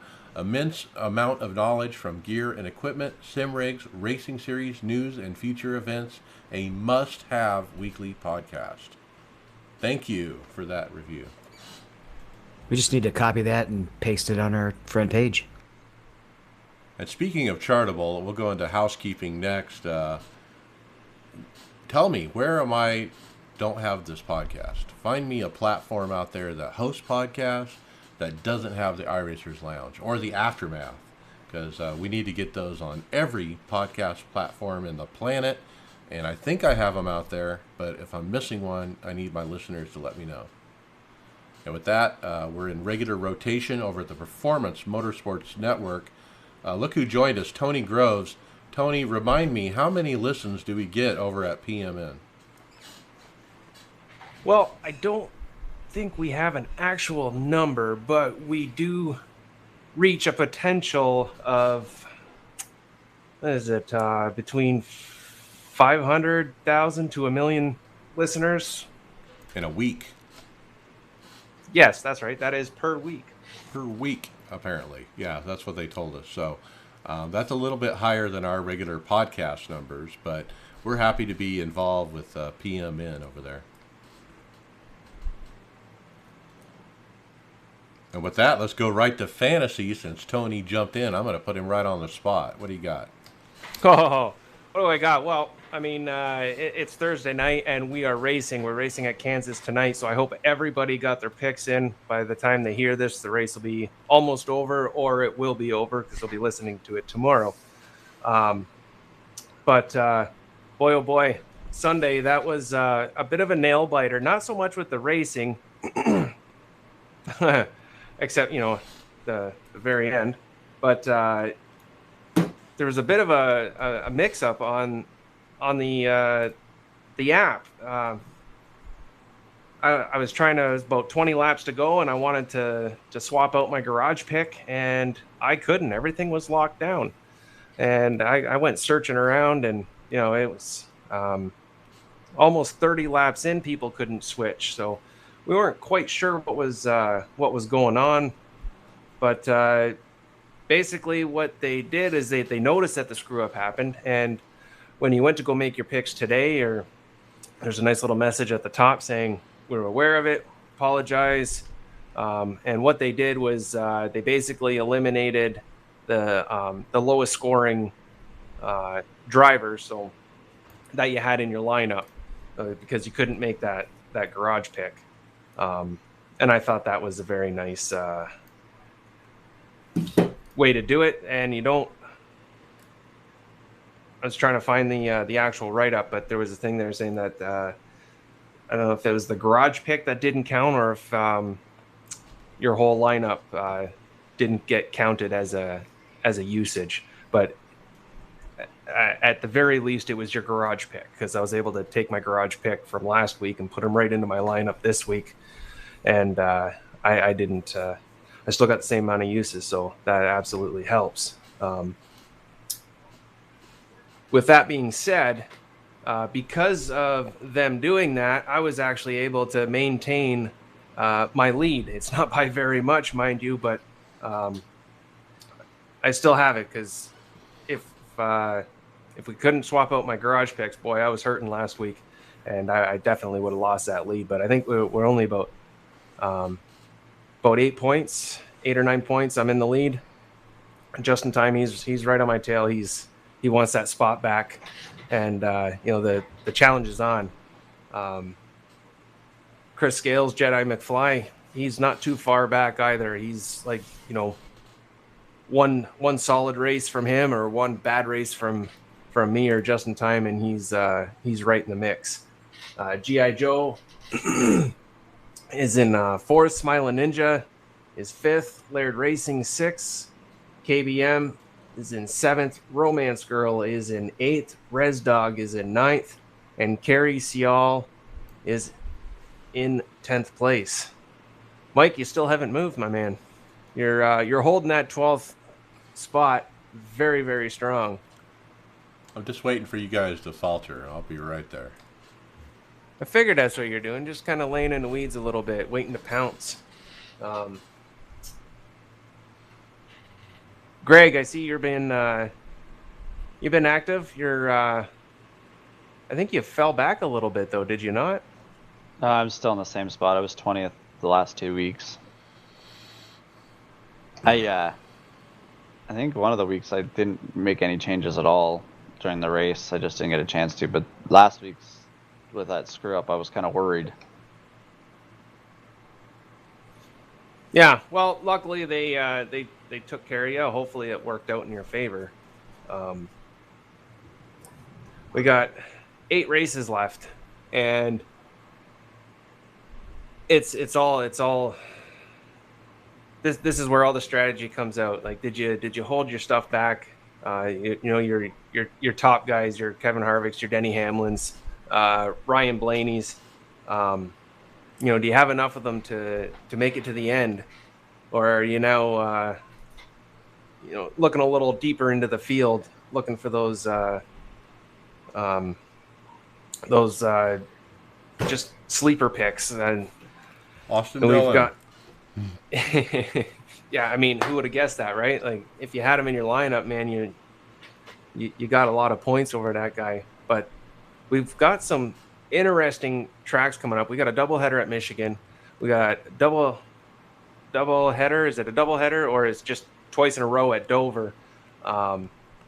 We've got a new road course coming up that nobody's been on. And then restrictor plate. And Daytona to finish out the regular season. I love that. I absolutely love the idea of having that restrictor plate to finish off the end of the season. For fantasy wise, I mean, it is an absolute crapshoot. It kind of plays into everybody's hand because everybody should be out of the top guy picks by then. If not, you're really wasting them. So it gives a good chance for everybody to just luck out and grab those lucky points. And then watching it too is just awesome. It might get a new guy into the chase that wouldn't normally be there. So yeah, I'm taking Quinn Huff for the Daytona race. Good job. And you'll be swapping out the garage pick by lap 2. I don't know if he takes any more pit stops like he did. He may not make it to Daytona. Well, he'll cause the big one if he tries to go from the outside to the pit road. Oh boy. Yeah, I don't know that. I don't want to. I almost want to say poor Quinn Huff, but he's like beating a dead horse at this point in time. But yeah, he keeps it interesting. Well, we laugh about what he's doing in NASCAR, but there's a lot of people on here that do the exact same thing. Yes, we see it a lot, but there's a huge stark difference between what we see on TV and what we see on the monitors and the skill level that's supposed to bring. All right, let's jump into hardware software. David, I called this one the Holy Grail. Yeah, and it's hard to comment on it because you can't see the picture. I don't know if you saw this one directly, but on the script, I can't see the picture. All I can do is read his text. Well, what it is there's no link because it's a closed Facebook group, which I absolutely hate, and you can't link to it. But anyway, the screenshot shows Douglas Ingram has decided to strip down his racing rig, and he's going to build the holy grail of racing rigs. He's going to incorporate the SFX 100 system, which is a do-it-yourself e-box. Then they're going to put the GS5 on top of that, the motion seat. And then he's going to take the whole thing and put it on top of the next level racing traction loss system.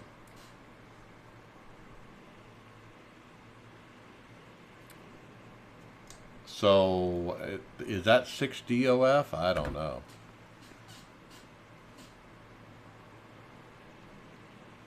You got the up and down on each corner with the SFX 100. then you got the motion seat on top of that, and then you have the traction loss below that. And so I really think that if you're going all out, this is the route to take.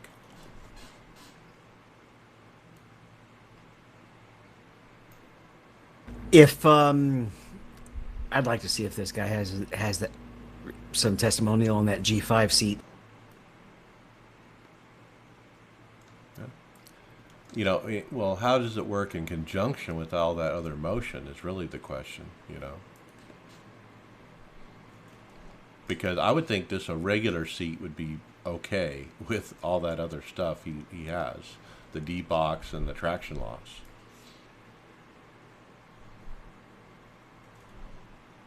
All right, so next up, I have a company review. This is fp0.co.uk, and they're obviously in the UK, and they offer a couple different simulators ready to race. They sell it as a package, and they have two of them. They have the Club Sport Simulator at 5,880 euros, or pounds, I should say.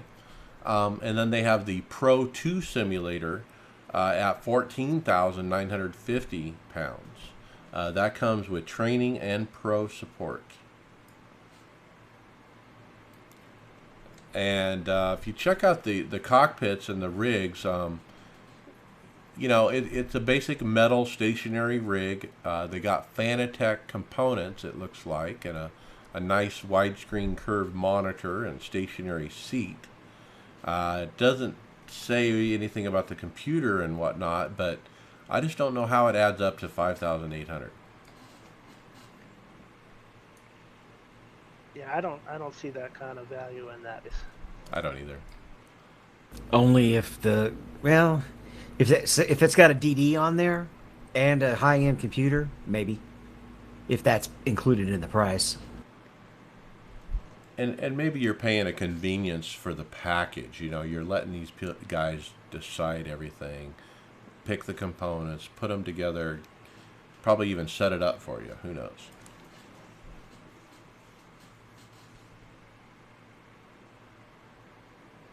Okay, and then I'm going to move right to the next one. This is a new cockpit announcement by Wave Italy on Instagram. And they call it the Gepard Maranello. And boy, it has some interesting lines to it, I guess is how I would describe this one. I mean, what do you guys think of the design?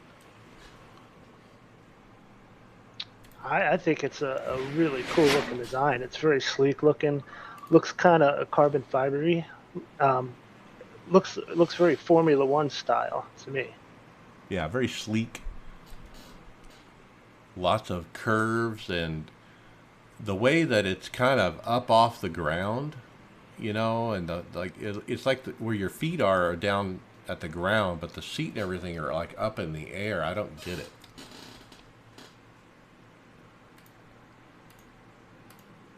They do have a video they put out on Instagram. It's kind of a, you know, a marketing kind of video, and it doesn't show a lot of good pictures of it, so it's kind of hard to describe. But I almost want to say it's a Harley without wheels. It's a CG trailer too, so you don't actually know what it's going to look like for real. Right. It's got the curves of a Harley. And that's the way I would describe it, without wheels or something like that, if you could imagine. It reminds me of one of those racer pod things from Star Wars. Right. It is a very neat look, and so we've seen some neat stuff from Wave Italy, so now they got this cockpit coming. There's a lot of cockpits made overseas. Like, it just seems like a lot of the things that we talk about in here are all overseas in Italy, UK, and stuff like that. Like, it's really good to see over there, but the options are it's really hard to ship from over there too, right? Man, got to pay a ton of to ship it over here. Yeah, expensive to ship for sure. The Sim Lab was about $200, I believe, to get it over here without the seat. I got the seat locally. Wow. Well, speaking of overseas rigs, here's another one from a company called Sim Racing Workshop. Um, they sell, it looks like an 80/20 system, and it's a little different than other 80/20 systems, as it looks like you get the base model where you would attach your seat and pedals, and you kind of just add the components to it that you need, depending on, I guess, what type of wheel and shifters and such like that come that you use already. So it seems like it's a very easy to upgrade and add the function that you need to it. Yeah, they have an 80/40 rig at 350 euros, and then you, like you said, you have to buy everything else to go with it. You have to get the wheel deck, the monitor mount, the pedal assembly, and you buy those separately, which one you want, and then you get it all together as a package. Right. They have a rig builder where you kind of just like start with the base frame, and then you just add to it the components you want, almost like you order a computer online, and you just add all the different accessories that you want to use. Is the 4040 material smaller? Is that different than? It's obviously different than 80/20. 4040 is smaller bars then. Well, squares, not rectangle, right? Oh, okay. But yeah, I mean, these look like nice rigs, you know, and if you're in the area of the UK, this might be a good resource. I kind of like the way they go at it on their site about how you can build, you basically start off with something and you can add the stuff to it. It's not like you're buying a fully built rig and then you're trying to add some stuff later to it. You can go through and piece what you want and make it that way, which is kind of a cool option. Right, you don't get stuff you don't need, you know. Correct. Or stuff that's made for a different system that you're going to be using. I like their monitor mounts too. They kind of have a unique look. It's kind of like a wishbone arm type that holds it up. I'd call it more of a boomerang. Yeah, I can see that. Yep. Or a hockey stick. Now, we're now doing psychological cloud picture analysis. Well, How many different pictures do you see? what we don't need to doing analysis on is this next shifter we got. So Racer X Pro the Pro V8 shifter. Mike, I saw that you commented on their Instagram page here. There's no link for actually the page. Did you ever find one from them? No, I asked them for a link. This is a work in progress. Apparently, it's not for sale. They did reply. It will be available in the next months. Currently, we don't have a point of sale yet. So really this nice is from design, SimLab, though.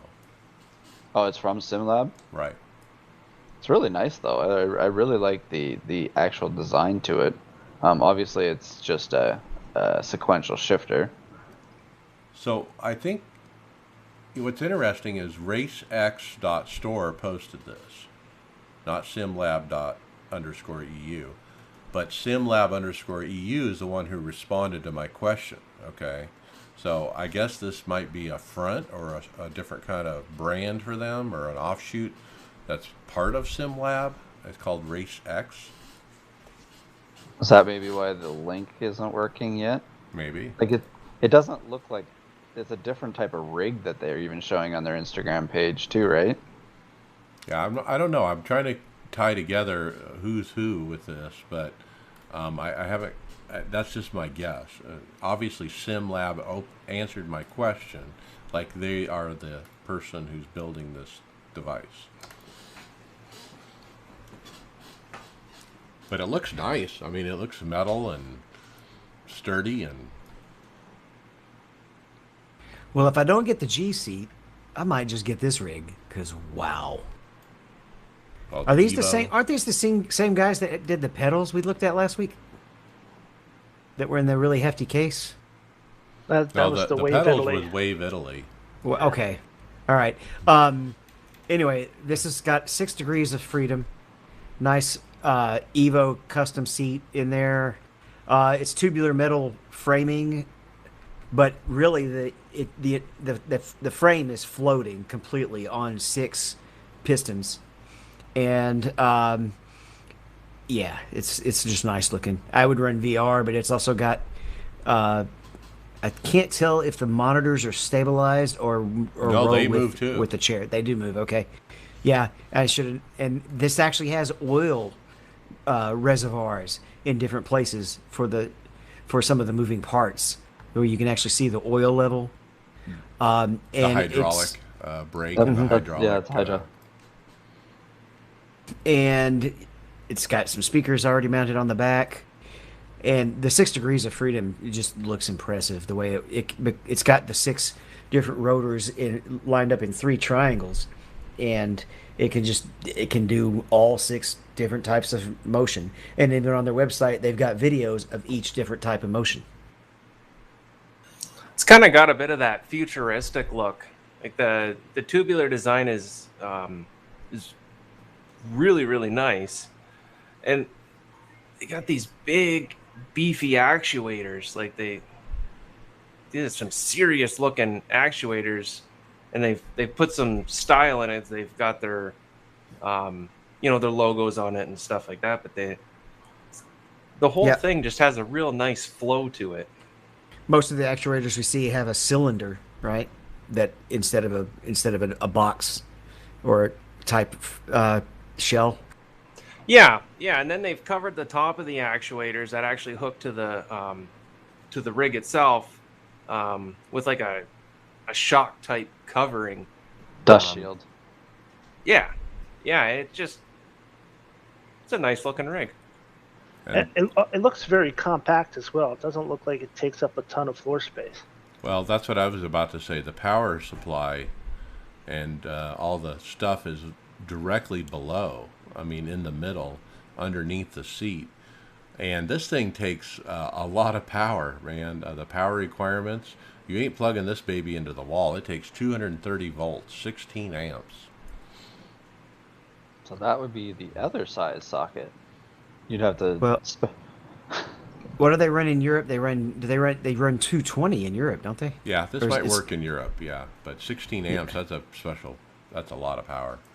That would be a special. You'd have to get an electrician to your house for that. Yep. Yeah, because half the breakers in a breaker box are just 15 amp. Right. And so, if you bought this in the U.S., you'd have to have special power in your room for it. The price, 32,500 euros. I take back what I said. I'll just get the G seat. Sold. So Now, that comes with monitors and PC and everything. Oh, no, those are options on top of it. Oh, sorry. $3,000 for the gaming PC. VR is $1,500, Which And- VR are they giving? Wow. and 3 monitors is $1,200 at 32-inch displays. I mean, if you're dropping that kind of coin, you might as well spend a little extra and finish it off. Well, you're looking at 40 plus, and then if you're gonna ship it, I'm sure it's gonna be very expensive to ship that. It's gonna need its own truck. A crate. Well, that platform doesn't look like it's. It probably Yeah, has to that's be kind of the- assembled, yeah. It's probably just that bottom platform with the power supply is probably 3x3, at least. Yeah, so it's like shipping furniture for sure. The rest of it could probably be assembled and compacted a little bit. I'd be nervous to try and assemble this. Look at where they have the speakers. There's one screenshot that shows them pretty good. There's 2 right behind the seat where the actuators hook, kind of pointing up. And then there's 2 in the front on either side of the wheel. And I just love the placement of that. And then look where they put the keyboard. It's like kind of velcroed to those bars. See, Mike, my speakers for my setup, right where those hole cutouts in the back of the seat are on my seat, that's where I put my speakers. Yeah. It's a beautiful, beautiful setup, and boy, that's a lot of money. That's what it's all about, dreaming, right? Okay, we got another one. This is a Spanish website, srpsimracing.com. And we're just going to do a company review. They have several different sim products here, specifically handbrakes, steering wheels, displays, and button boxes. And so if you're, I don't know exactly what country this is. I haven't figured that out yet.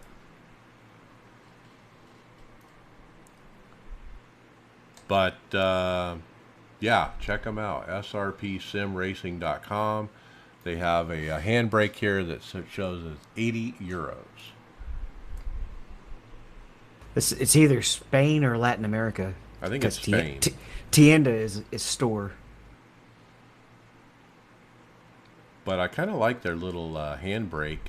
It's pretty low profile. Looks like you bolt it right onto some 80/20 or something. And but yeah, really low profile.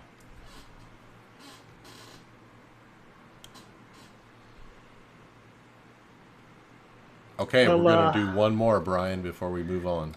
Okay, next up is from SRM, and it is a new product. It's a Fanatec wheel emulator. So what this device does is it makes the base think that there's a Fanatec Formula wheel attached, and therefore provides the force feedback. So if you're using a non-Fanatec wheel on a Fanatec wheelbase, this will let you feel the force feedback effects for a non-Fanatec wheel. So seems like a really good product to have, which would really open up your possibilities as to what rims you want to get without having to get the Fanatec Universal Hub, because the Universal Hub would do that as well. But this looks like it's a good alternative to that. Yeah, 126 euros. Much cheaper alternative for sure. I always thought it was kind of dirty of Fanatec to make it where you had to use their wheels without some kind of tool like this. Well, here it is. Now it's available. So it's a great idea, great product. It works on the CSLs, the CSWs, and it works on the Podium force feedback wheelbases, the Podium DD1, DD2. Yeah, the website there, simracingmachines.com. So check them out. They also sell apparently paddle replacements that are 1 millimeter thicker than what Fanatec provides for their Fanatec Advanced Podium module. And they also have a nice wheel bag for sale if you want to put your wheel in a bag. That 1 millimeter thicker is actually interesting because I have the advanced power module, and I actually had to get a warranty replacement on one of the keys, one of the upper key I would use for boosting in the LMP, and it started bending on me. 46 euros. David, order it up. Not bad. All right, let's move into results. Now, it's off week, so what are we going to talk about? I don't know. So we finished up New Hampshire, right? New Hampshire, yeah. And so Sunday open. Well, who ran Friday? I don't know. Our Friday results got erased. Yeah, I ran Friday night. I got wrecked out by netcode. I was passing a wreck down the front straightaway, and I had cleared it, but all of a sudden I got spun up towards the wall, and I went back and looked at it. I was probably a foot and a half away from my car, and it turned me into the wall. Kind of upset about it, but it is what it is with a sim, right? Okay. And then Sunday opened, David? Well, I did run Friday as well. And in fact, I was in top split. Weren't you in that one with me as well? Didn't you end up making it? Maybe I did. I don't think we took notes about it. No, this is the one. That's when Mike was breaking that news about the Kligerman. Oh, I got wrecked. I went and looked. I got wrecked. I finished 35th. So, yeah, I was out early. Well, I was on this one now it was a really high strength of field, and I was literally like the last car number. Um, Made it all. I remember now. Made it up to about 13th. So the way the tire strategy was working out, I was in really good shape to probably get a top 10. I was excited, going to get another good finish because of being able to run long runs, and two cars on this long run get into each other right in front of me, and I get down as low as I can to try to avoid it and get clobbered into the wall and destroyed. Um, and I'll finish up with how New Hampshire went, but I went back and watched it, and the commentators had it right. I definitely get a lot of bad luck especially on Friday nights at NIS. Yeah, and it's amazing how I mentally blocked out my 35th finish. I don't remember what happened, but I blocked it out. I was running in the back because I was down on horsepower all the whole time, but I managed to get the lucky dog. And coming to the last restart, after the white flag, there was a ridiculous amount of carnage, big, huge wreck. I think it was a green, white checkered. And it was one of those points where I just aimed for a hole and floored it because, we're coming to the line. And I managed to go from like 28th to 20th cut through all that carnage from turn 4 to the start finish. Save some iRating. Okay, and then Sunday you got P13 and caution free. I didn't. That's what it says. That's from the week before. Okay. Then we have off week this week, which is driving me nuts, and I can't believe it's this week and next week. You missed 2, Mike. What Down did at the I miss? bottom. Down at the Yeah, bottom. it's all out of order. Yeah, it's mixed up here.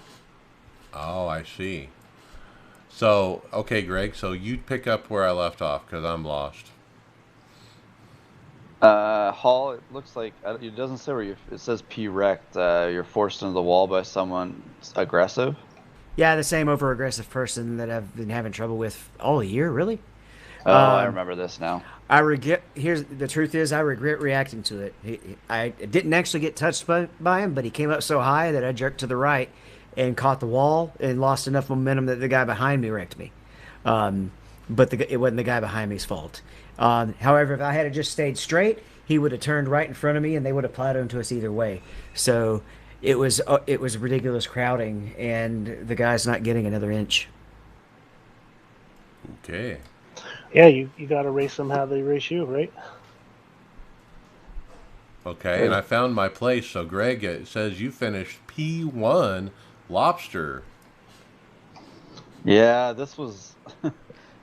I was listening to David's race going on while I'm trying to. I'm under caution for the last total, the last 30 laps was like caution fest, but up until then I was doing fine in the race. The setup was good and everything, but I had gotten in an incident and I went all the way back to 20, somewhere in the high 20s, and I had 2 sets of tires left. Everybody else had 3, and then we did a run there. Nobody went and got tires, so I decided to go down to 1 set, and I drove my way through the field back up to the top 10, and then the caution came out with like the 30 to go, and I ended up going to 3rd place, and then there were 2 cars in front of me stayed out on old tires, and was able to drive past them, and the caution came out, and then we just kept getting caution after caution, and then it went to the green white checkers. Now what pissed me off about the way this is, I was kind of nervous because the guy that had the newest tires was in 4th spot when we started going to green white checkers, so I kind of had a gap, so I could take off and do what I needed to on the green white checkers. We got to the 2nd green white checkers. I had taken the white flag, and then the caution came out, and it did another green white checker, and I thought I was going to lose this race because the guy that had the newest tires was now starting on the outside of me. Well, I was able to get going early on that restart and enough time to get to turn 1, and they literally had the biggest wreck I've ever seen. The guy, I'm hoping the guy that caused that wreck got protested because he didn't even brake. He kind of used like 12 tires to try and get in the corner. I don't know what it was, but I thank him for causing the caution because I won it. But it was it was good to get a win, but that was all on tire strategy and stuff like that. Hey, a win's a win, man. Well done. All right, Brian, we got you on here. P5, nice run. Yeah, I actually started in the back. I didn't take a qualifying lap, so I started towards the back. I wasn't real comfortable with the setup. It was a little looser than what I normally would like to use, especially on the corner exit. So I wanted to give myself some room in the back there and get the car underneath me, and kind of see if I can make my way through the cautions I knew were coming, and they did. And I did real well getting through those. Around lap 48, I did get a little front end damage from a car that spun out in front of me, but I was able to repair it within 30 seconds. It wasn't too bad. So got back out on the track and drove up to P5. So I felt like the car would come to me a little bit better in longer runs, but there wasn't a whole lot of those. But I think it was a good finish for me, I think. All right, well done. Let's talk other official racing here. NASCAR Legends is at Charlotte. I got a P7 on the first night. Got 10X incidents and stuff that really wasn't about me. Had about 40 seconds damage. I had a really good pit stop, though, that got me up to 4th, and then I faded back to 7th. So my best finish of the week so far. I also ran again last night, I think it was, and I got a 11th, and wasn't very happy with that. I also ran the sprint car at Lanier Pavement, and finished 14th. It was a mess. It was a big caution fest, and they don't count caution laps, so it lasted forever. And I had damage, so I wasn't fast, and so I was like last car in the lead lap. But towards the end, I lost a couple laps because of my damage, but I just held on and soldiered home. 14th out of like 20. Love that car. It's really hard, though. And with that, let's jump to final thoughts. Brian McCubbin. Well, I'm glad to get back in the racing, although from vacation. Although we got 2 weeks off now for the NIS, but I'm going to run some road racing because it's something I like to do every once in a while when I get a lull in the action. And I am going to run a couple, I think, 87 Monte Carlo races. Try to get some races in there. I actually haven't. I've tested a lot of tracks, but I haven't actually done any official racing yet for it. So I'm gonna get a couple races in the next week or two with that stuff. All right, get at it. It's a blast. I'm looking for more people to join us on those NASCAR Legend races. David Hall, final thought. Speaking of vacation, mine's over. We already started workshops this week, in fact, going over how we're going to do online versus blended training. It's a quite stressful situation because a lot of the kids really want to be there, get away from their homes. A lot of them don't have great homes. And at the same time, there's going to be some parents who don't want them there. I know there's only about 2 or 3 of our kids who are in the high school that have said they want to go the virtual route. We have a lot of strict health guidelines that we're going to be going for. We basically can only practice outside, and we have to stand 12 feet apart. We're probably not going to go to any competitions this year, and that's going to disappoint a lot of them. But we got to do what we got to do. But the next few weeks, things are going to get very busy. All right, very good. Greg Hectus, final thought. I'm just looking forward to the my league race tonight, the iRacing Stock Car Association race. We're at Phoenix. I'm gonna get off the podcast after this and hop in the practice room and get ready for the race. And this weekend I'm going to be having my stream up all weekend for all the racing for the VCO Cup of Nations. I look forward to that. So you can come watch me on my stream at twitch.tv/FrozenCactus, Frozen with 2 O's, Cactus 2Ks, and come support me. I'm going to be representing Team Canada, and hopefully we can make it on to Sunday and maybe take home some cash. All right, get it. Tony Groves, final thoughts. Not a whole bunch. I worked late today, so I was happy to be able to jump in and talk some fantasy. That was awesome. Raced some OBRL last night, and man, we were at Kansas in the trucks, and holy cow, I was really, really slow. Thankfully, though, there was a wreck kind of early on that took out the majority of the field.